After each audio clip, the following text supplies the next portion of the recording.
Hey guys!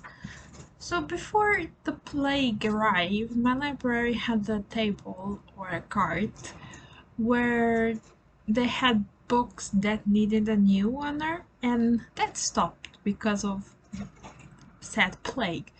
And well, the library has been open months and months now, but only recently they have put the cart back there.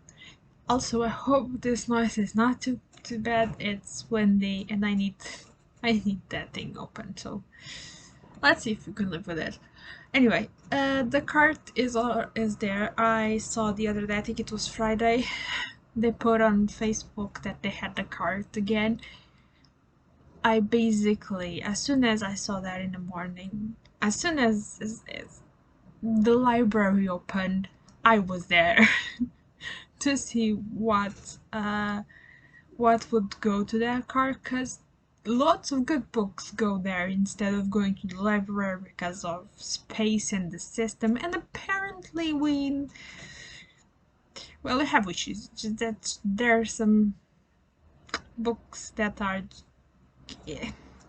I'm not gonna say bad things about the library because they already do an awesome job, but you guys know that I have some issues with like the whole reading topic here in Portugal. So anyway, one of the books that appeared there was Elizabeth is Missing by Emma Healy. I had no idea that this existed, and apparently there's even a movie about it. And it won the Costa Books Awards in 2014. I had no idea that this was a thing. I saw this there, and I actually first picked it up, then put it back, and then it just kept calling for me, and I went back at it.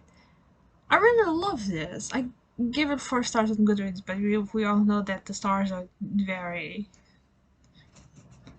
It's not a good system. Anyway, I really enjoyed this. This is about Maud, and Maud is an elderly woman with severe dementia, or at least she's developing out what I think it will be dementia. It can be another. It can have another name. We're just gonna call it dementia because it's the simple term, I guess. So anyway, she is very forgetful. She repeats her actions. Time just doesn't make sense for her anymore. Not as it does for us. Television, books, things are starting to lose sense since her brain it's doing it's not doing what it should be doing. And one thing she's certain, Elizabeth, her friend, is missing. And she keeps finding notes, and the thought just pops up in her head from time to time that Elizabeth is missing. She needs to do something about it.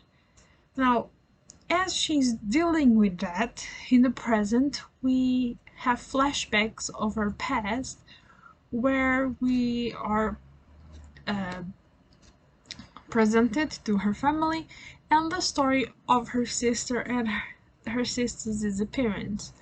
So there is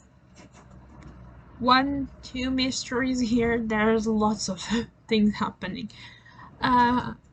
Mystery wise, the mystery is simple. It is very easy to get there, but I think that the beauty of this book is not the mystery itself, but it is just following Maud and Maud's thoughts, because this is told in the first person, and she is telling us, she's the one narrating and telling us what she's perceiving, if she's following, if she's not following. We see all of that happen. We can see the mess that is going in her head or isn't going and should be going. And we see the repetition. We see her doing things over and over again. We see what she remembers. We kind of guess what she doesn't. Sometimes we have no idea what she doesn't. And that's really the beauty of this book. I think it was really nicely done. It was very simple prose, but very effective. And besides that, it was very touching. I mean, we all, I think it's fair to say that we all, even if it's with our grandmothers or grandfathers or other people in our family that are elderly, we have dealt with elderly people that might or might not have dementia or other issues that come with age. And it's a book that kind of messes up with our own feelings about elderly people. I mean, at least for me, I kept wanting to just hug Maud and tell her that it is okay. It's gonna be okay. Um, so yeah, it has that. It gets a little bit emotional. Is not the real term, but it's touching. It is a touching book and a very fun read. Also, this is like less than 300 pages. I think it's like 275 pages or something like that. So it's very, very, very short, very quick read. Also, it's not one of those tightly packed books. This is like normal pages, normal font size. It's really quick read. So yeah, if any of this sounds good, just go and pick up this book.